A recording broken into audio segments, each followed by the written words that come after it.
Hey everyone, welcome to the inaugural episode of Coding the Absolute Basics. I am Dante Oqualis Jr. I'm a full stack web developer. I'm also connected with Lambda School as a student success coordinator. But just a disclaimer that this is not an official Lambda School YouTube channel or vlog series. So this is just a personal project of mine. So let me share my screen so we can get started with this episode. All right. So this vlog series is subtitled Computer Programming for Absolute Beginners. So the intended audience for this series of vlogs will be those people who have little to zero background in programming or coding. So people who have no idea what JavaScript is or what any of the computer languages are, except perhaps HTML and CSS. So that is my intended audience. So if you're already a programmer, or if you already have a background in JavaScript or Python or C or Angular or Vue or any of these stack, then this will sound very fundamental for you. But my goal is really to, I'll talk about my goals later on, but just to give you an idea of what this series is all about. Okay, so this is an overview of this first episode. I'm going to talk about myself, about who I am and what my background is, and then again, a disclaimer, and then talk about the reasons why I want to go through Lambda School's full stack web track again, and then discuss some of the reasons why you or anyone should learn how to code or how to program, and then lastly talk about or give you a glimpse of the next episode. Okay, so a brief background about me. I joined Lambda School as a student with my wife back in April of 2018. Prior to that, I had very little coding background. In fact, I had zero background. So prior to Lambda, I had no idea what JavaScript is. And then before that, I actually have 2 degrees. I have a degree in psychology and also in nursing. So I'm actually a registered nurse here in the Philippines, but I chose software development as my profession. And I'm so grateful to Lambda for giving me the chance to giving me the opportunity to study software engineering at zero upfront fee. So I still remember the time when I discovered Lambda back in 2017, late 2017. I discovered it through a Y Combinator tweet. So Lambda School was one of the is actually a YC company. So I've been following Paul Graham and Sam Altman and Jessica Livingston for quite a while before that. I've always been an admirer of Paul Graham's essays and the founders that came out of YC, and basically just everything that YC does. I'm a huge follower, huge fan. So when I discovered Lambda School, I was just blown away by like how good it sounds. Like the promise of they'll help you become a software engineer at zero upfront fee, and then so I applied through Twitter, I applied through Facebook and Instagram and Slack, and it actually got rejected many times since I'm based in the Philippines. My wife and I are based in the Philippines. It's not actually an option for us to choose the no upfront cost. So the only choice we had at the time was to pay the tuition fee, which was $20,000, which is roughly equivalent to a little over 1 million pesos. So as you can imagine, it's a huge amount of money, and we could not afford it. So we just kept on applying and applying until Lambda School decided to um, um, pilot a program for international students. So we applied, and then we had the good fortune of being accepted along with other students from India, Germany, parts of Europe, and from other parts of the world and parts of Asia also. So we were blown away by that opportunity. We grabbed it. We went through the program. It was rough, as you can imagine, since we had no technical backgrounds. It was really rough, but we were able to slowly learn the curriculum. So we learned the fundamentals of um, JavaScript, and then we moved on to React, and then Redux, the front end, among many other things, and then Node and Express.js and MongoDB in the back end. And then on top of that, we also learned like computer science concepts like data structures and algorithms. And we learned more languages like Python and C, and did so many minor and major projects that were so awesome. So it was a exciting and awesome journey for us. And in addition to that, we also met so many people from different parts of the world, mainly in the US. And it was really a thrilling, amazing journey for us to meet, that we were able to interact with all of these people from different cultural, educational, geographical backgrounds. It was a lot of fun. And um, and then there was a time around September wherein since Lambda, Lambda basically, we have like project managers. They were then called project managers, but we now call them team leads who lead the team. So they're students also, but they are relatively advanced in the curriculum. So they're given the chance to lead a team in the newer sections. So 2/3 into the curriculum, my wife and I applied for a couple of the sections, and then we were fortunate that we were accepted.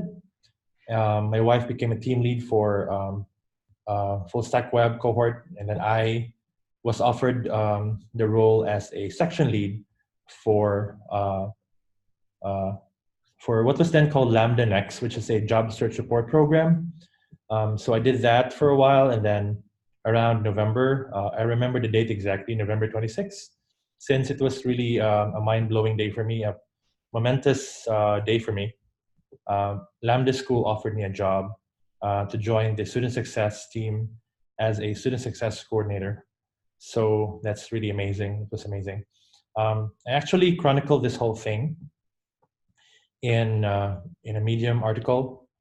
I will link that article in this below. I also submitted that same article to HackerNoon, so hopefully HackerNoon will publish it. Apart from that, apart from being a nurse and having a background in psychology, I'm also a writer. So I'm a fiction writer. I've been writing short stories for magazines back here in the Philippines. So they're short stories, and I've also published opinion pieces and articles in major newspapers here in the Philippines. And I've also published a few blog articles for HackerNoon. I will also provide you with links to those articles below. So, but I've written a longer account of what happened to me in Lambda School, how I was hired, and I will link that below. So right now, my focus as a student success coordinator is Lambda X. So that's the newest iteration of our job search support program, which is awesome. We've been helping students, graduates, get hired, get placed, and amazing companies like Amazon, Uber, Stripe, and all these amazing companies, and most of which are YC companies as well. So that's really exciting. That's very privileged to be part of the program, and like I'm really thankful that I get to do this every single day. It's an amazing opportunity, an amazing job, and I'm really so grateful for it. Like every single day, it's so surreal to be part of this amazing company. All right, so much about me.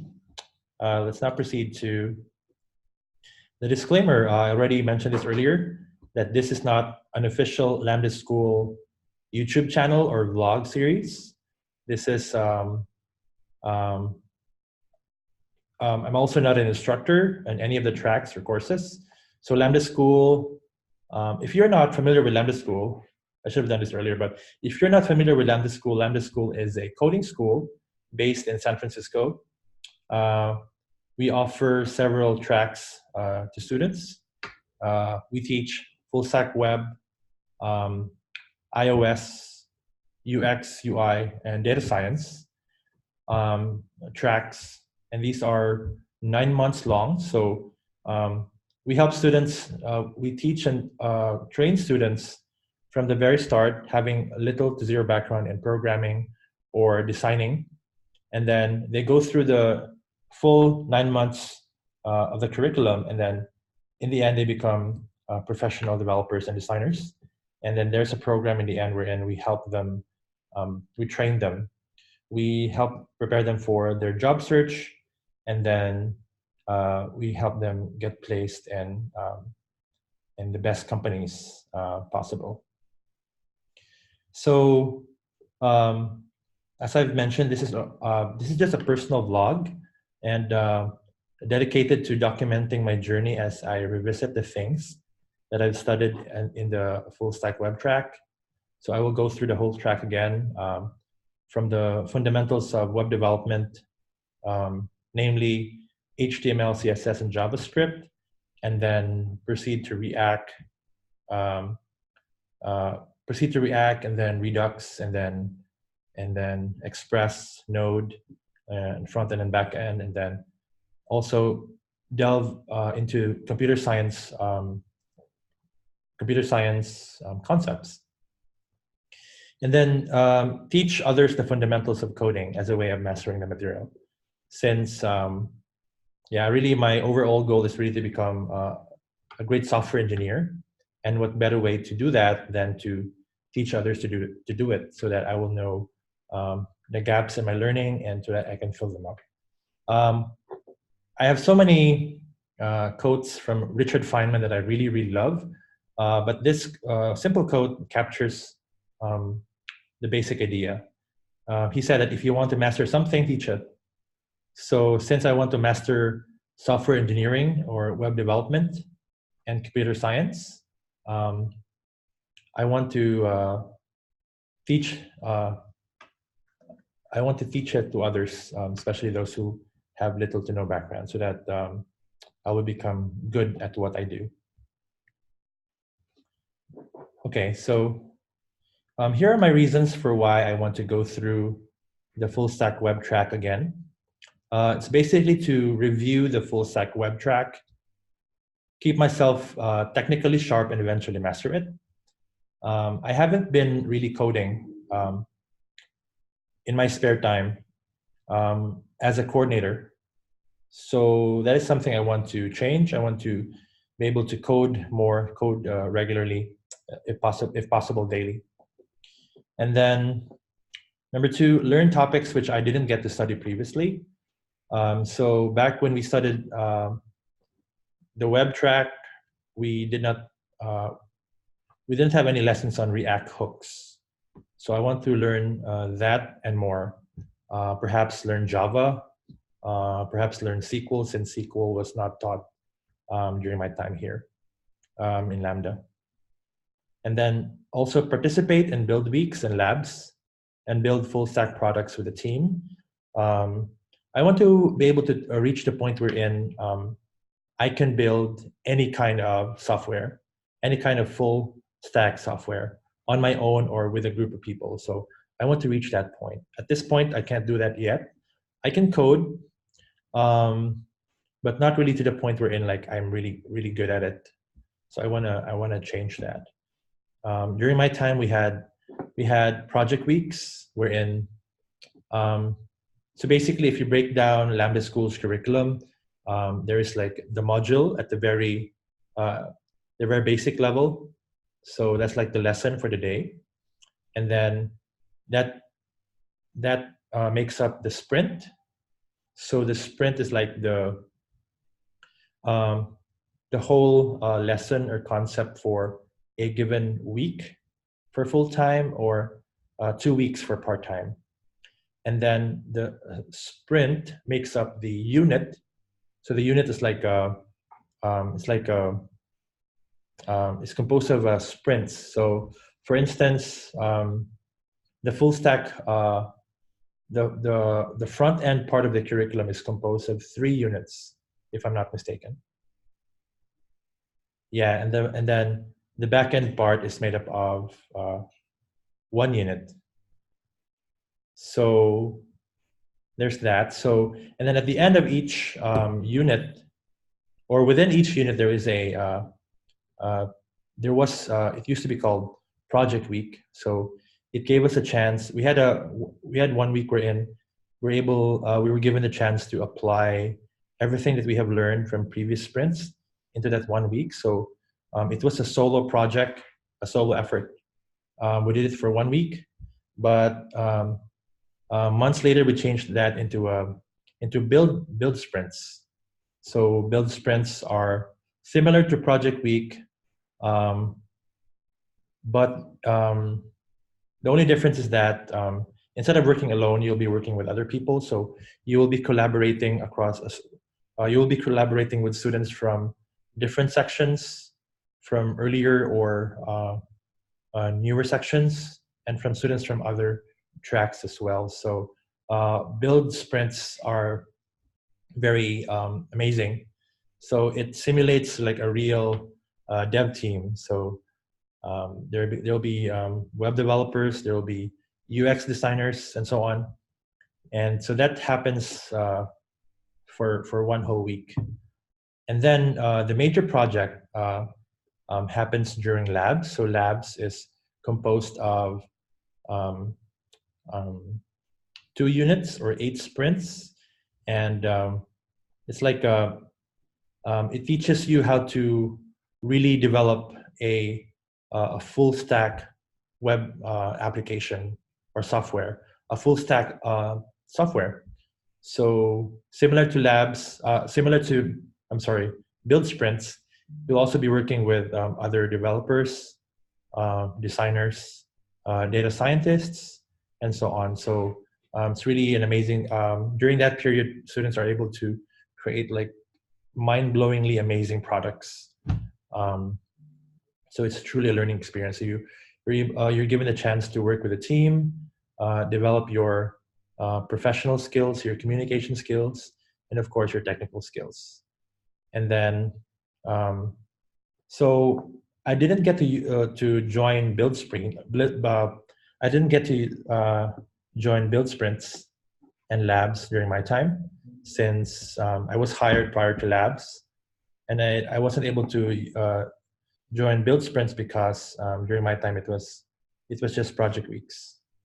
So I want to participate in these projects this time around in order so that I can add projects into my portfolio.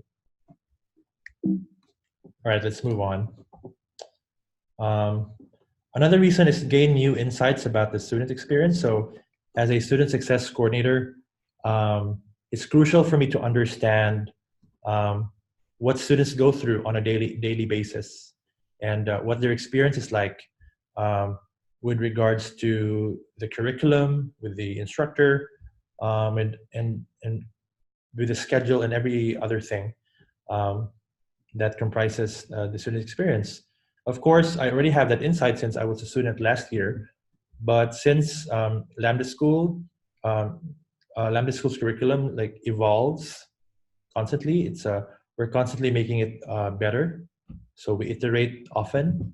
I want to be able to update my knowledge about the experience and really wear the shoes of the students, so to speak. And then, of course, I want to become a great software engineer. And then lastly, but not the least, because software engineering and computer science is really intellectually fascinating.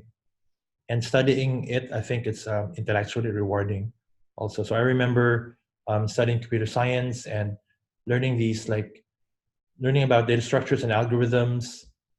And it was so challenging for me, but at the same time, once I was able to understand those concepts, they were very rewarding in themselves. So that's it. All right, so now I'm gonna pose this question to you. Why should you learn how to code? Like, why should you take time to learn coding? Of course, learning coding, becoming a software engineer is a very, very long process. For some people, they go to college to, they spend 4 years in college, in university, to learn computer science. But here in Lambda School, you don't need to do that. You only need to spend 9 months, and you'll become a software developer. So why spend so much time and effort and energy learning how to code? And I offer these. I offer some of these are some of my reasons for why anyone should study coding. But of course, you should have the inclination for it in the first place. You should have the volition. Coding should be interesting for you in the first place. If not, you should not force yourself to do it. But if you have the slightest inclination for technology, and if you are a creative type, or if you love logic and creating stuff, then I think coding is definitely for you. So number one reason is, of course, because you want to become a software engineer. Software engineering is a very financially rewarding profession, especially in the US. Salaries vary from state to state, but it's really financially rewarding. So I think it's one of the top. I think it's somewhere there in the upper brackets in terms of how high the salaries are. So it's a worthwhile thing to study. Here in the Philippines, the salaries are relatively lower compared to the West, even compared to our Asian neighbors. But it's still relatively higher compared to salaries, compared to professions here in the Philippines, like medicine or law. I think there are many companies here that offer salaries that are higher than those of a doctor or lawyer or any other profession. Okay. Second reason, because you want to create software products and eventually start a startup. So if you have an idea for an app, if you have an idea for an app, or if you see a pain point in something, so let's say you're an entrepreneur and you see an opportunity in an industry in a particular field, and then you realize that like technology can solve that problem, then that can potentially become a startup for you. That's how some of the best of the world's top software companies started, right? Like Uber, Amazon, Stripe. So they saw pain points in particular industries, and since they knew how to code, their founders knew how to code, they were able to offer solutions to these problems by coding, by creating products, by creating software. And that can be very financially rewarding, rather than just creating brick and mortar or traditional companies or businesses. Creating a startup and making sure that it becomes successful is very financially lucrative. Of course, and then because most of the world's biggest companies are software companies, of course. I mentioned Stripe, Airbnb, Amazon, Facebook, Twitter, Netflix, Spotify, and what have you. Because future businesses are going to be powered by software. Yeah, there's really this trend. Of course, in the West, almost all of the businesses are transitioning to technology. Here in the Philippines and in other developing countries, we also have that trend wherein brick and mortar businesses are moving towards uh, using technologies. Another reason, because companies in the near future will rely on technology or use web and mobile apps. Yeah, we have traditional businesses who are tapping um, software engineers to create apps for their businesses or for their services. And yeah, in order for your company, if you are an entrepreneur, in order for your company to be able to survive or thrive or compete in the market, of course, you need to know coding or digital marketing and so on. And then, if you're if you're someone who has a great idea for a product or a great idea for a solution to a pain point, it can be very, very expensive to look for a technical co-founder. Not to mention it will be hard. So, I mean, it's easier to find an engineer, but it's difficult to find someone who you can trust. Since, like, I'm sure you have heard that finding a co-founder for a startup is similar to finding a spouse, since the relationship is really long term. So you're looking at maybe 10 years or 15 years or even 20 years in your relationship. So that's like marriage. Of course, marriages last longer than that, but there's a similarity there. So if you find the wrong co-founder, it can really put your startup in jeopardy. So, but if you're a a technical founder yourself, then it will be easier for you to start your startup, to code the product that you like, and find other founders who have specialties or expertise in marketing, in product, and so on. And then, because coding is a powerful tool, just as technologies of previous decades were. So if you know coding, you really have an advantage over people who don't know how to code. So if you'll take a look at history, so people, like, throughout history, those people who have were able to learn technologies were in a better place. You're able to survive, thrive. So if you take a look at the prehistoric times, of course, those with tools, with weapons, and tools for catching their food, was able to survive. Um, in the During the ancient times, or in the ancient times, like the invention of the wheel. So those people who utilized the wheel were able to um, get the desired results that they want. For those people in the medieval period, um, um, well, what other technologies can we think of? Let's just say in the modern period, right? We have like automobiles, steam engines, the personal computer. So those people who have those technologies were able to survive, and they became profitable and eventually rich. So let's say for John D. Rockefeller, for example, he was able to find people who were good at oil refinery, and he built an entire industry, the oil industry, out of that.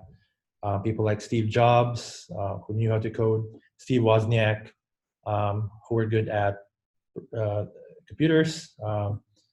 Who else?